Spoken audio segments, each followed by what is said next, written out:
All right. So I want to thank everyone for joining today's webinar on purchase orders, bills, and outsourcing. My name is Paul Reisenen. I am a deployment leader here at Steelhead Technologies. And today I'm just going to run through some regular inventory workflow, issuing POs, receiving those items on the POs, the bill processing workflow, and also some outsourcing workflows. So jumping into Steelhead here, I guess before I get started, feel free to drop any questions in the chat. Um, I'll try to pay attention whenever I can, and then also at the end of the meeting, I'll be available for questions. So feel free to unmute yourselves and ask any questions you have. All right, so looking at inventory quick here, a fairly recent update is the ability to add a product to each specific inventory type. So this is or comes in hand when you are doing billing for POs, whatever product class you want to sync those items to in accounting. That's where you can assign it here. Clicking into the specific inventory type, you can also get a level deeper for products. If I click the edit pencil here on the semi-gloss black powder, I can also add the product to that inventory item. Another update here is the tax code. So if you know you're always, or if you want a default tax code on this inventory item for POs, you can assign that here. And also you can assign a default location for new batches. So if your receiving guy doesn't really know exactly where this powder goes, this is nice to have a default pop up when he is receiving those items. So for this one, I'll just say it goes in shelf 2. Also, another small update is you can adjust the inventory type here if, for whatever reason, you need to transfer it to a different type. So if I hit save here, that will save that information. And then going back to the home page, kind of leading into issuing a purchase order for an inventory item. As you can see, we have a red number 3 alert here on inventory. So when I click on that, it brings me to low inventory control. This is a nice little shortcut for issuing purchase orders for low inventory items. You can set these alert threshold per inventory item. So you can see these couple columns here, alert threshold and remaining amount. So if I want to issue a purchase order for the semi-gloss black, I can simply just click on new PO, select the vendor, all that vendor information comes through, the address, contact. You can set default bill terms per vendor as well. Ship via, I will say this is going to be UPS. And if I put tax on here, that will calculate in the total once I type in the quantity. So it brings in that inventory item. If you have a stock keeping unit tied to that item, that will come through as well. Otherwise, it defaults to the name. You can adjust that right here if you would like. I will say I'm going to order 150 pounds and I will keep the price of $10 per pound. Unit is pounds. And then if I want to enter notes, I can enter notes. And then this is where that product is coming through. So if you remember, I assigned the product to the inventory type powder, and semi-gloss black is an inventory item within that inventory type. So therefore it gets assigned the product powder. Since I have sales tax on this inventory item, I can see the total breakdown up here. So subtotal is $1,500 and then estimated tax and then the total price. If I want to add a shipping fee, I can simply do that here by clicking this button. I can give it a price. product as well if I have a product assigned in accounting for shipping fees. And then if you want it taxed, you could also assign the tax here. I can also add more items to this PO. I don't only have to create this PO for that item that was on or below that alert threshold. Another thing to note here is I can see that I have 95 pounds currently on hand. So that's a nice little reference to see how much you currently have. Couple options here for saving the purchase order. I can either save or save an issue. If you have certain stages set up for your purchase orders, this is where you would just hit save instead of issuing it right away. So if I go to the home page and then click into purchase orders, I can see that purchase order number 99 for PPG, and then the items on that purchase order, the total price, and the current status is in draft. I can issue the purchase order from here if everything looks good. You can have different, whatever stages you would like on your purchase orders. So you could have in draft and then review, issued, kind of whatever works best for your specific workflow. So I will issue this purchase order and then I can send an email for this PO to the vendor. I will send myself a copy as well and hit send.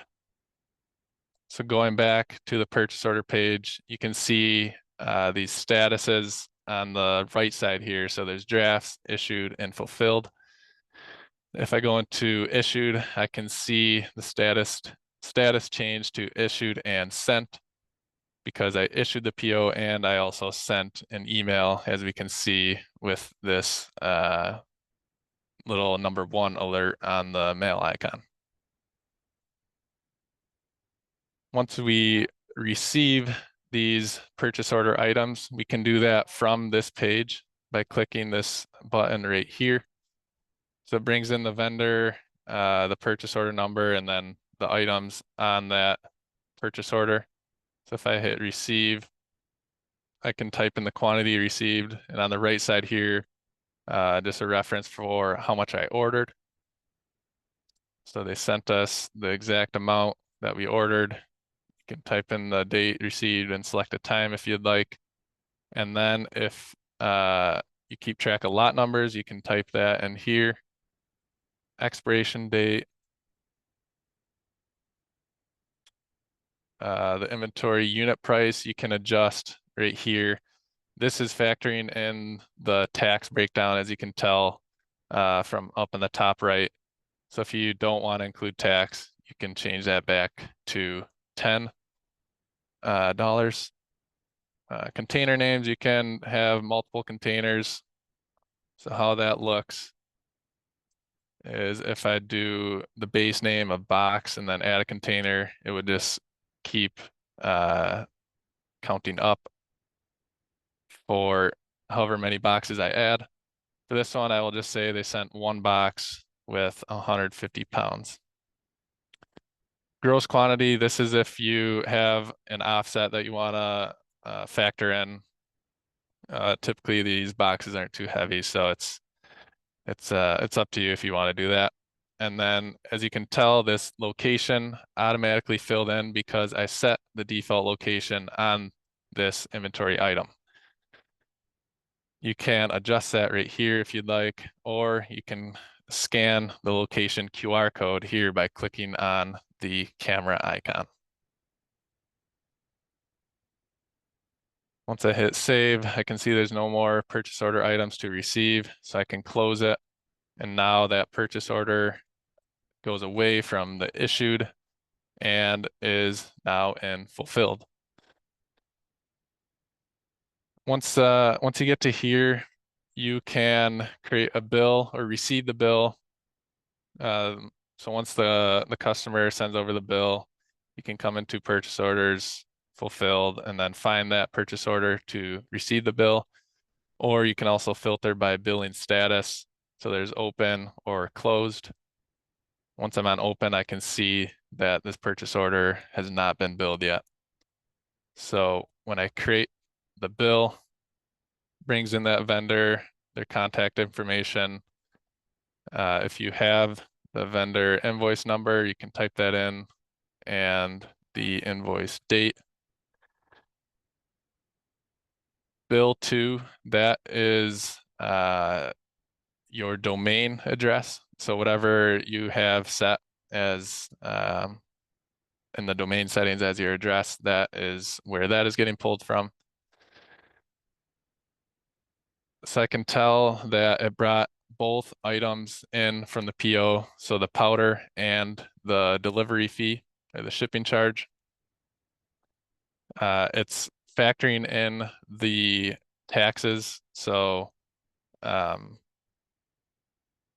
if you remember, or you can see the unit cost is $10 times 150 doesn't equal this. So it's adding in that tax that we added on the PO. If for whatever reason the price is different on the bill compared to the PO, you can adjust that here. You can also add a new line item if you'd like. Whether that's a certain fee that they attach to the bill or whatever that may be. And also you can now click from purchase order. So what this does is it brings in every purchase order for this vendor PPG, and you can attach items from these other purchase orders. So say PPG sends you a bill for this purchase order and also this purchase order here, purchase order 74, I can add that item to this bill. So it brings in that RAL 3020 traffic red powder. You can adjust the price there. Once I have all the proper information on the bill, I can either create the bill or create the bill in sync. Whatever works best. Once you get the hang of everything, it's good to, or just a shortcut to create the bill and sync it right away. For this example, I will just create the bill. So now I switched the billing status to closed, and this bill is now closed. I can also click into bills up here and see exactly what this bill includes. So 2 purchase orders, the invoice number, the vendor, terms, due date, total. And once I'm ready to sync that bill, I can finalize the bill and sync to accounting. Before it syncs, I can edit that bill. So if I forgot to add something, I can simply come in here and add whatever I need. We also have a bills module. So that's another way to access what the previous screen I was just on. There's always going to be some shortcuts up at the top here. So purchase orders, bills, receiving, outsourcing, and so on. So that's a very quick run through of issuing a purchase order and creating a bill for that purchase order. You don't need to create a purchase order from these low inventory control items. You can always come into purchase orders and create a new purchase order from scratch just by filling in the vendor inventory items.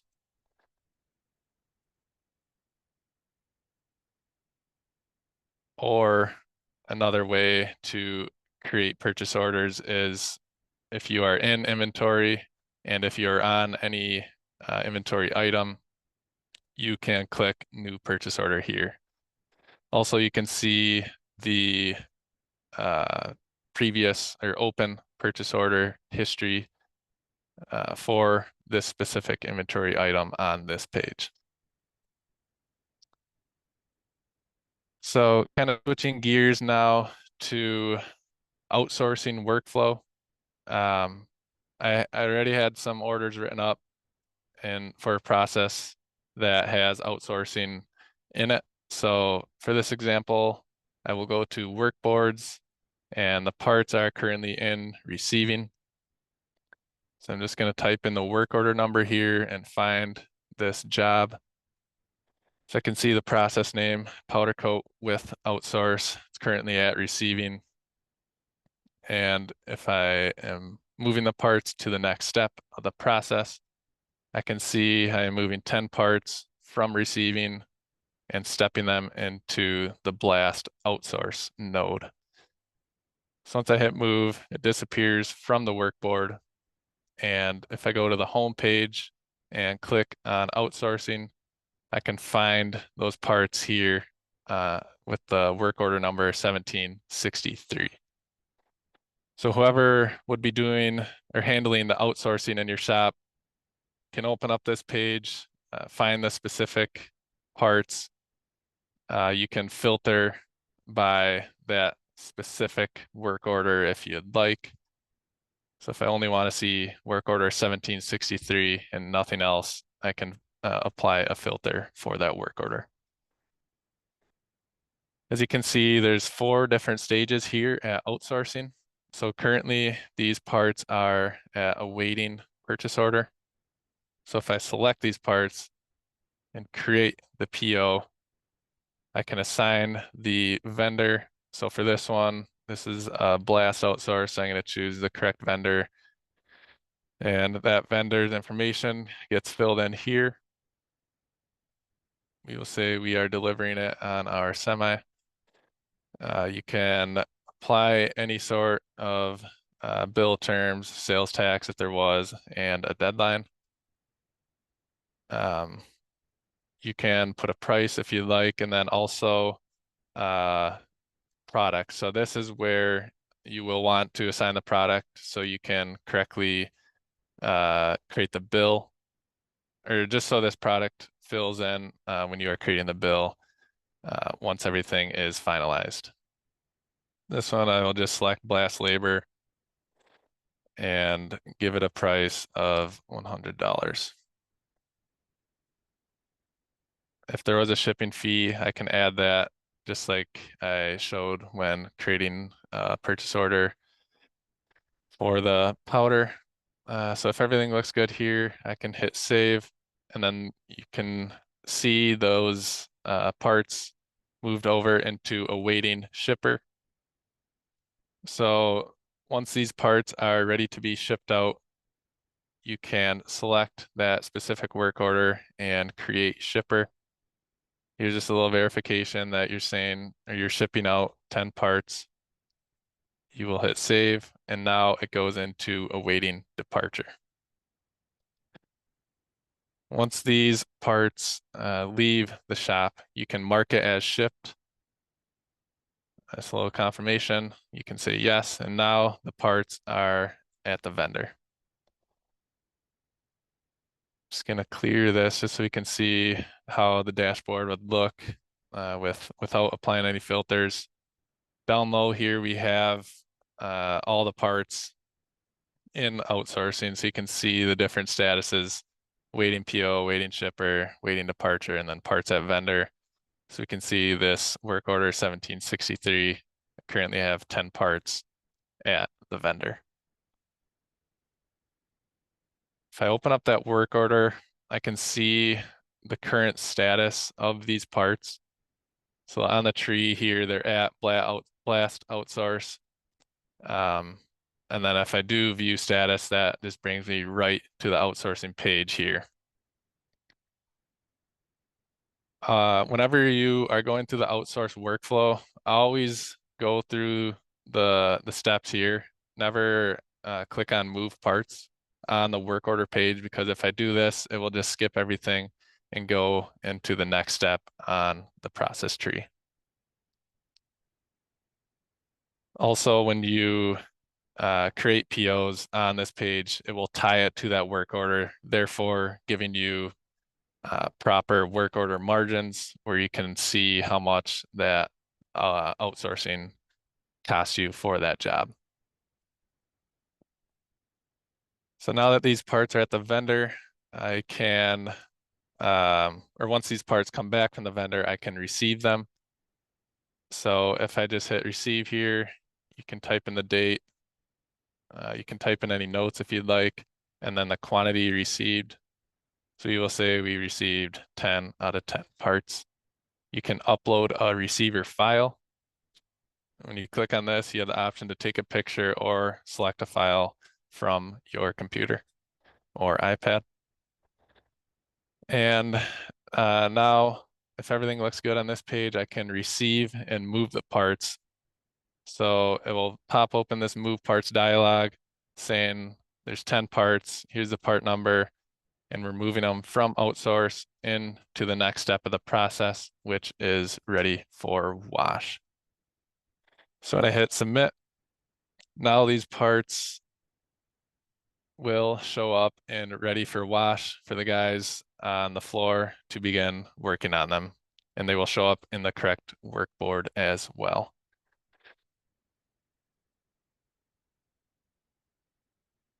You can also receive items through receiving.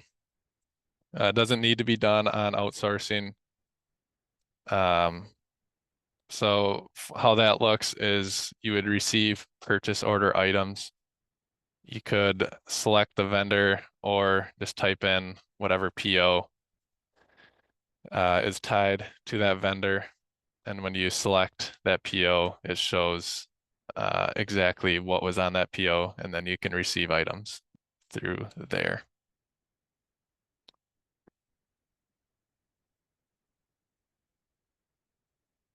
Let's see. So I'm gonna take a look at the chat here. Looks like Jasper is able to answer some of those questions.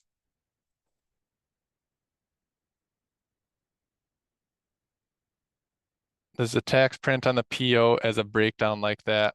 Yes, I believe we can fully customize the PO PDF to break out that tax in the total price. So yeah, definitely possible.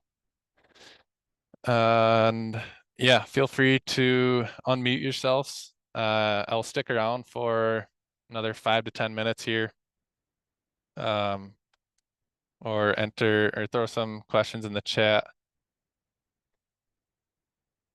Also, if you have any questions, feel free to reach out to Kelsey. Here's her email here. And also these master classes are recorded, so they are accessible on our website. And I believe also we send them out in newsletters and LinkedIn. So yeah, feel free to head out if you don't have any questions. But again, I'll stick around here for a few more minutes.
All right, looks like most people are out of here.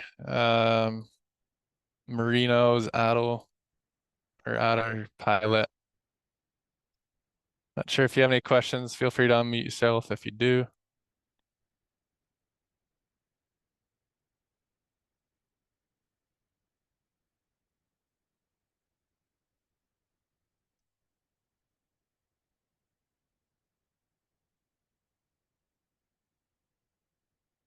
All right.